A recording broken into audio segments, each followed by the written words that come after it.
Bonjour à tous, dans ce chapitre, je vous explique les mitochondries. Donc, les mitochondries sont des organismes présents dans le cytoplasme de toutes les cellules eucaryotes, auraient évolué selon la théorie endosymbiotique à partir des bactéries aérobies qui vivaient en symbiose dans d'autres cellules eucaryotes très tôt au cours de l'évolution. Ça veut dire, là, ils disent que les mitochondries étaient des bactéries aérobies qui vivaient en symbiose dans les cellules eucaryotes. Et ces bactéries ont évolué pour devenir en fait des mitochondries. Et donc, en microscopie optique, les mitochondries présentent une forme variable. Donc, leur forme, elle n'est pas constante, elle est variable. Elle se présente généralement sous une forme filamenteuse ou bâtonnée ou globulaire. Leur forme, donc, elle varie en fonction de certaines situations, selon les conditions physiologiques, selon le pH, selon la position occupée dans la cellule et du type cellulaire. Donc là, c'est juste pour vous dire que la forme des mitochondries, elle n'est pas constante, elle est varie en fonction de plusieurs paramètres. La taille aussi, elle est variable. Donc faites attention, la forme est variable, la taille est aussi variable en fonction des conditions physiologiques et de l'activité de la cellule. Et aussi, la longueur, elle varie de 0,5 micromètres à 7 micromètres. Et l'épaisseur, je ne vais pas vous demander en fait les épaisseurs, les dimensions de la longueur et l'épaisseur. Mais là, c'est juste, il faut savoir ici que la forme et la taille sont variables.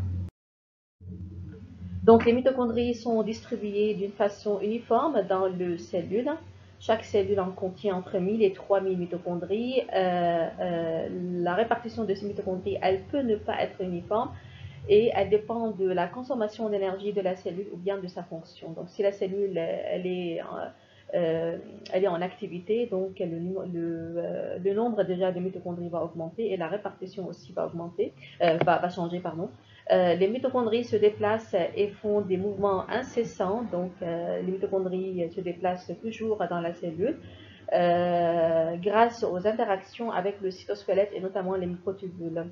Donc, vous savez que les microtubules sont des éléments de cytosquelette et ils servent à faire déplacer les organites, comme par exemple les mitochondries. Donc, les mitochondries interagissent avec les microtubules pour pouvoir se déplacer dans le cytoplasme. Les mitochondries sont disposées à la base des cellules. On peut les trouver aussi autour des noyaux, à la périphérie du cytoplasme, autour du centre cellulaire, entre les filaments de l'astère pendant la mitose. Donc, les mitochondries sont distribuées dans tout le cytoplasme. Au cours de la mitose, les mitochondries modifient leur comportement, leurs mouvements ralentissent parce qu'elles vont se préparer pour la division cellulaire. Alors, elles se distribuent dans les deux cellules filles de manière approximativement égale au cours de la cytodiorèse. Donc, la division ou la distribution de ces mitochondries se fait de manière égale, on va dire. D'accord? Donc, le nombre de mitochondries dans les cellules filles, c'est à peu près le même.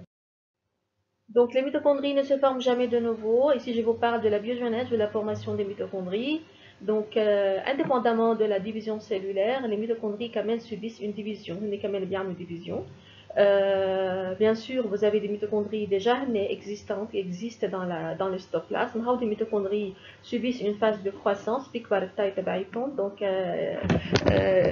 subissent une phase de croissance pour atteindre une taille habituelle, كبيرة. بعدين بيصير في عندنا duplication de l'ADN mitochondrial. Donc je vous rappelle que les mitochondries contiennent un ADN, l'ADN mitochondrial. Donc l'ADN se divise, duplique وبعد ما يصير في duplication للADN والتاي تاعت الميتوكوندري بتكبر بيصير في عندنا division par scission simple et là on aura naissance à deux mitochondries de petite dimension. Donc, je vous rappelle, alors, la division mitochondriale est tout à fait indépendante de la division cellulaire. Cette mitochondriodérèse est rapide, ça veut dire cette constriction ou la scission des mitochondries pour donner naissance à deux mitochondries filles, donc elle est rapide. La demi-vie des mitochondries est de quelques jours, de 6 à 10 jours dans les tissus animaux. Leur élimination est assurée par autophagie, donc bien sûr ce sont les lysosomes qui sont responsables de l'élimination de ces mitochondries, de ces organites, des vieux organites. Chez les humains, les mitochondries sont transmises par la mère uniquement, bien sûr. Là, vous savez que quand on parle de la fécondation entre gamètes mâles et gamètes femelles, vous avez simplement passage du noyau, n'est-ce pas? بس النويو تبع الجاميت مال بيقطع على l'ovocyte pour avoir en fait pour fusionner avec le noyau femelle et pour avoir un noyau deuxième, n'est-ce pas? فإذا le cytoplasme de l'ovocyte هو il est conservé. ما بيفوت عندي يعني ما عندي cytoplasme masculin, اوكي بس الcytoplasme féminin la femme, d'accord. Donc les mitochondries معناتها هن sont transmises uniquement par la mère لانه بيجي بس من الاب هو النويو اللي عنده، اوكي السيتوبلازم ما بيجي معه. Les mitochondries peuvent être observées en microscope optique directement à l'intérieur des cellules vivantes en culture, après coloration vitale par le ver Janus ou la rhodamine. Donc, on peut les colorier pour pouvoir les observer au microscope optique. Leur structure interne ne peut être révélée qu'au microscope électronique. Donc, la structure n'est pas observable que à l'aide d'un microscope électronique, ainsi leur ultrastructure présente. Donc, il s'agit d'une matrice. Quand vous parlez de la matrice, c'est bien là, ce qui est colorié en bleu. Donc, une matrice qui est limitée par une enveloppe. Voici cette enveloppe qui est constituée de deux membranes. Vous avez une membrane interne et vous avez une membrane externe. Et les deux membranes sont séparées en fait par un espace intermembranaire. Donc, la mitochondrie est constituée d'une matrice. Cette matrice, elle est limitée par une enveloppe et l'enveloppe est constituée de deux membranes, une interne et une externe, qui sont séparées par un espace intermembranaire. Donc la membrane externe délimite la mitochondrie. Voilà, voici la membrane externe. C'est une bicouche phospholipidique avec des protéines. Donc elle est constituée de phospholipides et des protéines. Son épaisseur est de 7 à 8 nanomètres, contient 60% pardon, de protéines et 40% de lipides. Elle est très fluide. Et parmi les protéines, on observe, donc parmi les protéines de la membrane externe, on observe quoi? Donc vous soulignez s'il vous plaît, vous avez des porines, d'accord, vous avez deux complexes protéiques de translocation, vous avez deux complexes protéiques d'importation du cholestérol dans les mitochondries, donc qui apportent le cholestérol du cytoplasme vers les mitochondries, et vous avez des enzymes. Donc il faut absolument retenir ces différentes protéines qui sont situées dans la membrane externe et en particulier les porines. Donc les porines, ce sont des protéines transmembranaires qui forment un pore ou un canal au travers de la bicouche afin de permettre le passage passif. D'accord, donc ce passage ne nécessite pas de l'énergie et ce passage se fait dans l'un ou l'autre sens, ça veut dire dans les deux sens. Le passage des molécules, des poids moléculaires inférieurs à 10 kilodaltons. Donc les porines, ce sont des protéines transmembranaires retrouvées dans la membrane externe qui forment un pore et qui permet le passage passif des molécules de poids moléculaire inférieur à 10 kilodaltons. Donc vous avez aussi deux complexes protéiques de translocation de protéines. Ces deux complexes sont situés au niveau des zones d'accolement. Donc, les zones d'accolement entre les membranes mitochondriales, ça veut dire ici, regardez, voici la zone d'accolement où les deux membranes internes et externes fusionnent, d'accord. Donc, il s'agit d'un accolement entre les membranes mitochondriales internes et externes. C'est à ce niveau-là sont retrouvés les complexes protéiques de translocation de protéines. Vous avez un récepteur d'importation TOM et pour les ADN et l'ARN polymérase mitochondriale qui sont d'origine cytosolique, يعني هودي الكومبلكس بروتييك اللي بيعملوا ترانسلوكاسيون للبروتين من برا لدي انزيم من برا لجوات الميتوكوندري. Par exemple, les ADN et ARN polymérase اللي هن d'origine cytosolique يعني en fait, la synthèse تبعتهم بتكون au niveau du cytoplasme, لأنهم ce sont des enzymes, ça veut dire que ce sont des protéines, sont synthétisées dans le cytosol. Une fois synthétisées, elles sont transloquées à l'aide de ces deux complexes protéiques, la jouette et le mitochondrie. Là, bien sûr, on a besoin de ces deux enzymes parce qu'il s'agit d'un ADN mitochondrial. Donc, cet ADN mitochondrial a besoin de dupliquer. Dupliquer, معناتها أنا بحاجة إلى des ADN et ARN polymérase. d'accord, en fait réaliser la duplication et la transcription de cet ADN mitochondrial. Donc, je vous rappelle que ces enzymes qui sont responsables de la duplication et de la transcription de cet ADN mitochondrial, ont origine en cytosolique et sont transportés du cytoplasme vers la matrice, si vous voulez, mitochondriale, à l'aide de ces complexes protéiques de translocation des protéines qui sont situés dans la zone d'accolement entre les membranes mitochondriales internes et externes. Voilà, donc l'un de ces protéines, c'est un récepteur d'importation pour les enzymes ADN et ARN polymérase, et l'autre forme des appareils de translocation des protéines à destination mitochondriale. Donc on a besoin de transloquer des protéines d'origine cytosolique vers les mitochondries. Alors, des complexes protéiques aussi d'importation de cholestérol dans les mitochondries. Donc, il y a aussi d'autres complexes qui importent le cholestérol du cytoplasme vers les mitochondries. Et vous avez également des enzymes, comme par exemple les cytochromes, etc. Donc, j'ai parlé de la membrane externe. Je passe maintenant à l'espace intermembranaire qui est situé entre les deux membranes internes et externes. Donc, cet espace intermembranaire est aussi appelé chambre externe. Alors, il est d'une épaisseur de 8 à 10 nanomètres. Il ne présente aucune forme d'organisation particulière. Regardez, la forme, elle n'est pas constante, donc il varie. Cet espace, parfois, il est large, comme ici. Parfois, il est un peu étroit. Donc, il contient des protons H+, dont une partie est apportée par les coenzymes réduits provenant de la glycolyse. Il contient donc de nombreuses enzymes et des petites molécules. Donc, il faut savoir que l'espace intermembranaire contient des protons, des ions H+, donc c'est très important. Et il contient aussi de nombreuses enzymes, par exemple le cytochrome C. Donc, si vous notez ça, s'il vous plaît, vous soulignez le cytochrome C, il y a des petites molécules. Donc, à savoir que le cytochrome C et les protons H+, sont localisés ou se trouvent dans cet espace intermembranaire. Je passe maintenant à la membrane interne. Donc, c'est aussi une bicouche phospholipidique avec des protéines comme la membrane externe. Son épaisseur est de 6 nanomètres. Elle est très invaginée dans la matrice mitochondriale. Regardez, il existe ici des invaginations de la membrane interne vers la matrice. Regardez, il y en a plein des invaginations. Et présente des replis ou des crêtes. Donc voici les replis ou les crêtes. Donc ces invaginations, je les nomme crêtes, qui sont généralement saculaires, comme un sac, et qui sont perpendiculaires au grand axe de la mitochondrie. Donc ça, c'est le grand axe de la mitochondrie. Voilà, donc voici le grand axe de la mitochondrie. Les crêtes sont comme ça, donc sont perpendiculaires au grand axe de la mitochondrie. Les crêtes dont le nombre varie selon l'activité et le type cellulaire augmentent la surface de la membrane interne. Donc, le nombre varie selon l'activité. Si la cellule est en activité, alors le nombre des crêtes va augmenter.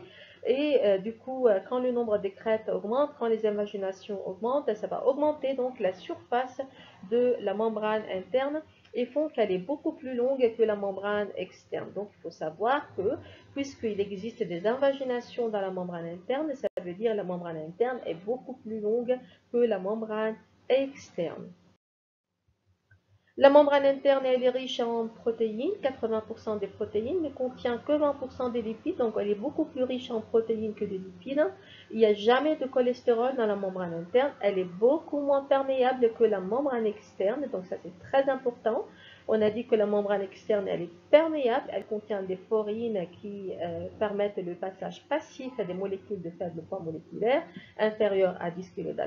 Donc ici, en comparaison avec la membrane externe, la membrane interne elle est moins perméable que la membrane externe aux ions et à la plupart des petites molécules et particulièrement aux protons.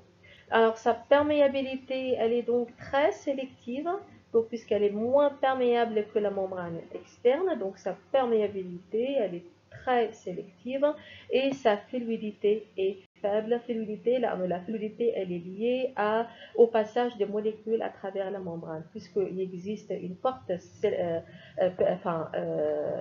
sélectivité de molécules, parce que cette membrane, elle est sélective, sa perméabilité, elle est sélective, donc la fluidité, elle est faible.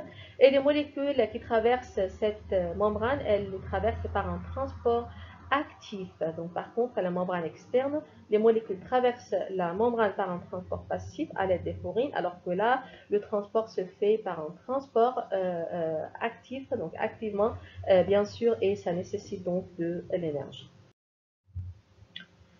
Donc, en plus de nombreuses protéines porteuses, des complexes d'importation, TIM et de plusieurs variétés d'enzymes. Donc, la membrane interne renferme aussi des complexes protéiques de la chaîne respiratoire. Ce sont des transporteurs de protons, des protons ions H+, et des électrons. Ils sont enchâssés dans la membrane interne au niveau des crêtes. Donc, il faut savoir que les complexes protéiques de la chaîne respiratoire, parce que vous savez que les mitochondries sont responsables de la respiration, donc tout ce qui est protéines responsables de la chaîne respiratoire sont localisées dans la membrane interne et surtout au niveau des crêtes, au niveau des invaginations de la membrane interne. Il s'agit d'un ensemble de 4 complexes protéiques transmembranaires et il comporte des enzymes flaviniques, des protéines dites à centre fer-soufre, des cytochromes et des protéines à cuivre et à zinc. Donc ce sont les 4 complexes protéiques qui sont localisés dans la membrane interne et qui sont responsables de la respiration. Donc on les appelle des complexes protéiques de la chaîne respiratoire. Donc cette chaîne respiratoire comprend le complexe 1, le complexe 2, le complexe 3 et le complexe 4. Il existe aussi des ATP synthétases, ce sont des particules sphériques, donc regardez, ça c'est la membrane externe, et là c'est la membrane interne qui présente une invagination dans la matrice mitochondriale. Et au niveau de la membrane interne, là vous retrouvez ces molécules-là, ces protéines, ces enzymes, on les appelle des ATP synthétases. Donc, ce sont des particules sphériques, comme vous voyez là, à 9 nanomètres de diamètre, qui sont pédonculées, extramembranaires, reliées à des protéines intrinsèques par une tige. Donc, si vous regardez, voici la membrane interne. Donc, ces ATP synthétases, elles sont extramembranaires. Nous, je fais la membrane interne, les barres de membrane interne, بس هن pédonculées, هن attachées à la membrane interne par des pédoncules ou par des tiges. Donc, cette pédoncule, ce pédoncule-là, on l'appelle une tige. Donc, elle forme des unités tripartites connues sous le nom de complexe F0, F1. Donc, le F0, F1, le F0, il y a une tige qui est insérée dans la membrane interne. Donc, c'est un canal à protons qui est formé par des polypeptides hydrophobes. Ou la partie globulaire, il y a une partie hydrophile, elle s'appelle F1, qui fait saillie dans la matrice. بما أنها هي exposée à la matrice, معناتها hydrophile. بما أنها هي مبينة على الماتريس, معناتها c'est une partie qui est hydrophile. Et ce qui est caché, ce qui est à l'abri en fait de la matrice, donc c'est toujours hydrophobe. Voilà, donc le pédoncule F0 ou la tige, donc c'est un canal à protons, c'est hydrophobe, et la partie globulaire qui est exposée à la matrice, donc c'est la partie hydrophile F1, alors elle fait saillie dans la matrice, et c'est l'unité catalytique. Donc, ces complexes enzymatiques assurent la production d'ATP. On les appelle ATP synthétase. Donc, elles synthétisent de l'ATP, elles produisent de l'ATP dans la matrice mitochondriale par la phosphorylation oxydative. Je passe maintenant à la matrice. Donc, j'ai parlé de la membrane externe, de l'espace intermembranaire, de la membrane interne, et maintenant, je suis à l'intérieur de la mitochondrie. C'est bien la matrice mitochondriale, où on l'appelle chambre interne. La chambre externe, c'est l'espace intermembranaire. Donc, la matrice mitochondriale, elle a la consistance d'un gel. Elle se présente au microscope électronique comme une substance amorphe au filament granulaire. Donc, cette matrice, elle présente des granules. plus ou moins dense aux électrons. Elle renferme de l'eau, des ions, des granules, aussi des cations, notamment le calcium, Ca2+, Mg2+.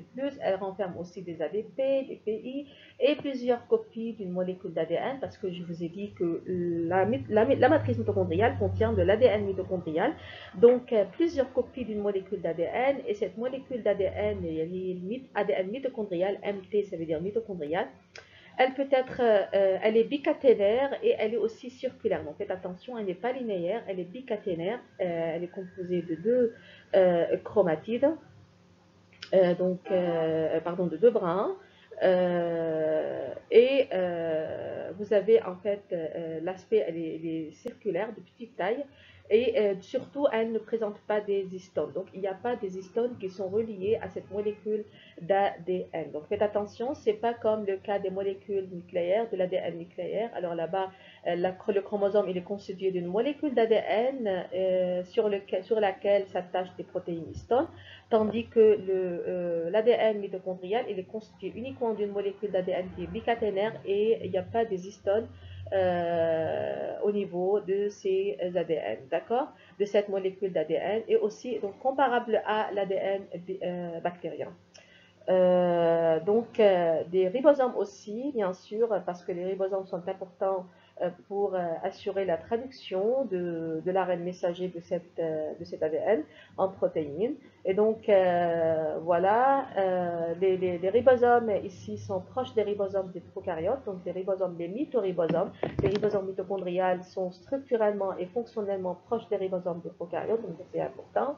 Il y a aussi des ARN messagers mitochondrial, de transfert mitochondrial, et des enzymes qui sont responsables de la transcription et aussi la traduction de l'ADN mitochondrial. Donc toutes ces molécules-là sont présentes dans la matrice mitochondriale et donnent la consistance d'un gel et l'aspect et ses filaments granulaires. Donc l'ADN mitochondrial code pour une partie des protéines mitochondriales.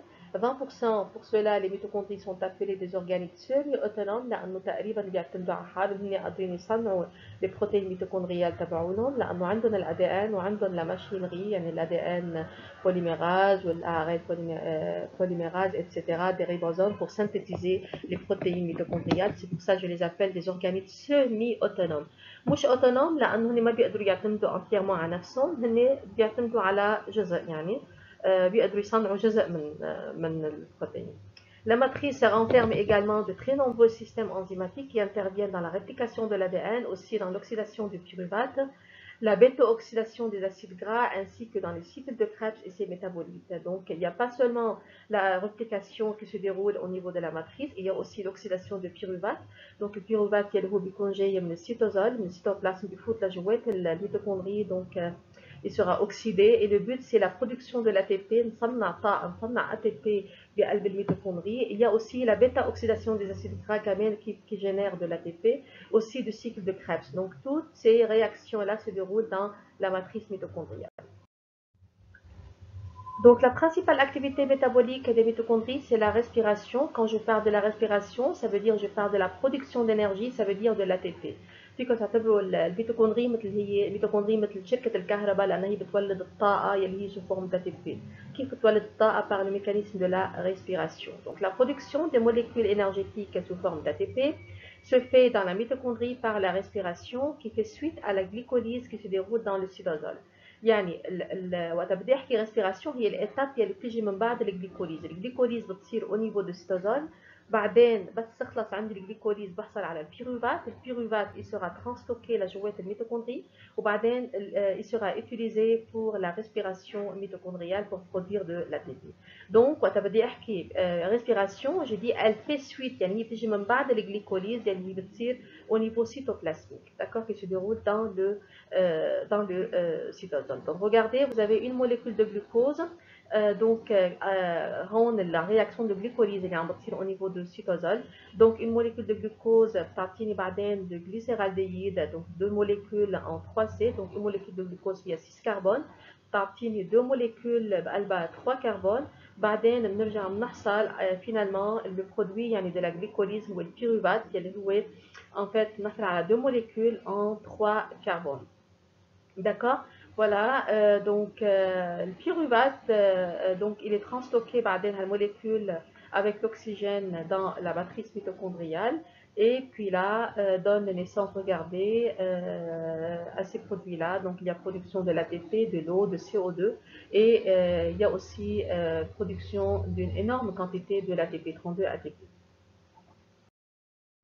Donc l'énergie nécessaire à la synthèse d'ATP provient de la dégradation des molécules organiques apportées par l'alimentation. Donc ici il y a la dégradation de la glucide ou la lipide et les au niveau cytoplasmique. وبعدين اخر شيء بنحصل مثل ما قلنا على البيوريفات اللي هو transloqué dans la matrice qui est utilisé dans la respiration mitochondriale pour produire de l'ATP. غير هيك عندنا كمان l'oxydation des acides gras, d'accord, et vous avez le glucose et aussi la désamination et la transamination des acides aminés qui aboutissent à la formation des radicaux acétyles et des coenzymes réduits. Donc ces mécanismes qui se déroulent dans la matrice mitochondriale.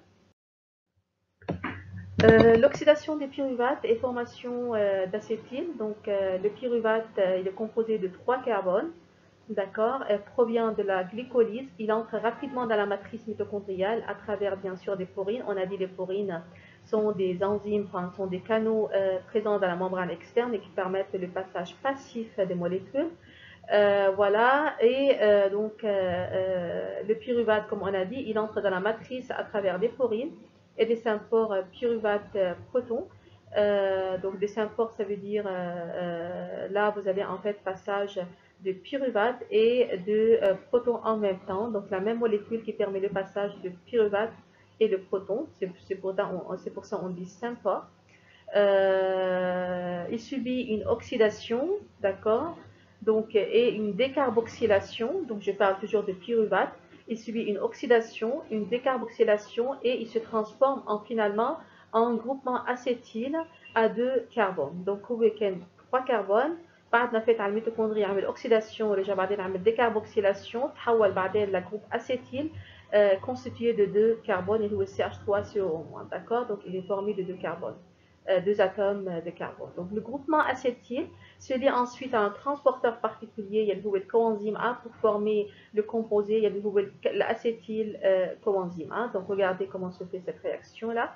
Donc pyruvate plus NAD plus coenzyme A donne naissance à NAD H plus H plus CO2 plus acétyl coenzyme A. D'accord. Donc il faut savoir ici que le pyruvate est le cytosol issu de la glycolyse, elle provient de la glycolyse, بيفوت على الماتريس ميتوكوندريال à travers les porines et les symphores. Il subit une oxydation, une décarboxylation, بيتحول للأسيتيل. يرجع الأسيتيل بيعمل liaison مع الكوانزيم A pour donner l'acétyl coenzyme A. La bêta-oxydation des acides gras par le cycle de Lennon et aussi vous avez formation d'acétyl. Et le cycle de Krebs se déroule dans la matrice mitochondriale. Donc ça, ce sont les différentes réactions qui se déroulent dans la matrice mitochondriale. Et donc ces différentes réactions sont impliquées. Le but de ces réactions, c'est la production ou la génération des molécules énergétiques liées à l'ATP. Donc voici l'oxydation complète des molécules de glucose. يعني بنبلش أول شيء بال C6H12 وبنحصل آخر شيء على 38 ATP. D'accord, donc devenir de l'ATP, de l'eau et du dioxyde de carbone. يعني بلشنا au niveau cytosolique وصلنا au niveau mitochondrial حصلنا على كل هيدول. هلا شو devenir لهيدول الموليكول؟ لشو بيلزموا لي؟ دونك l'ATP بعد ما احصل عليه بالميتوكوندري بيرجع عن جديد بيطلع من الميتوكوندري il gagne le cytoplasme par l'intermédiaire des symphores alors que l'eau et le CO2 traversent passivement l'enveloppe mitochondriale. D'accord, donc انا بحاجه لل H2O. CO2 بدي يطلعه من الميتوكوندريا على السيتوبلازم بعدين بدي ارجع كبه من السيتوبلازم لبرا فوق السيلول va se débarrasser en fait de CO2 منه بحاجه لإلي. فماني بحاجه لإله منه لازم لي CO2. دونك الهدف من كل هالرياكسيون اني انا اقدر احصل على الأ تي بي لانه اي رياكسيون بتصير بقلب السيلول بحاجه لأ تي بي بدها طاقه والطاقه ماني قادره اصنعها الا بالميتوكوندري. وكيف بتتصنع؟ بصير بحرق انا الجلوكوز بحرق الاسيد بحرق الدهن لحتى ولد الطاقه والاكسيداسيون والديكاربوكسيلاسيون هالقصص بتصير au niveau mitochondrial. Donc pour produire de l'ATP pour la production de l'ATP وبس احصل على الطاقه برجع بعدين ببعتها على السيتوزول. Comment? Par l'intermédiaire des symphores par contre المي بتطلع والسي او 2 بيطلعوا من الميتوكوندري passivement traverse l'enveloppe mitochondriale. Autre fonction de la mitochondrie, la synthèse des hormones stéroïdes, d'accord. Les mitochondries contiennent dans leur membrane interne des cytochromes, donc faites attention, les cytochromes sont responsables de la synthèse des hormones. Vous avez aussi la synthèse des phospholipides qui sont exportés et des phospholipides membranaires. Donc ما بس الريتيكولوم اندوبلازميك هو كمان بيعمل سنتاز للفوسفوليبيد، كمان الميتوكوندري بتعمل كمان سنتاز للفوسفوليبيد اكسبورتي، يعني اكسبورتي à l'extérieur de la cellule او des phospholipides membranaires. كمان synthèse sont responsables de la synthèse des acides aminés et aussi dans le stockage de certaines substances. كمان بتعمل stockage de différentes substances dans la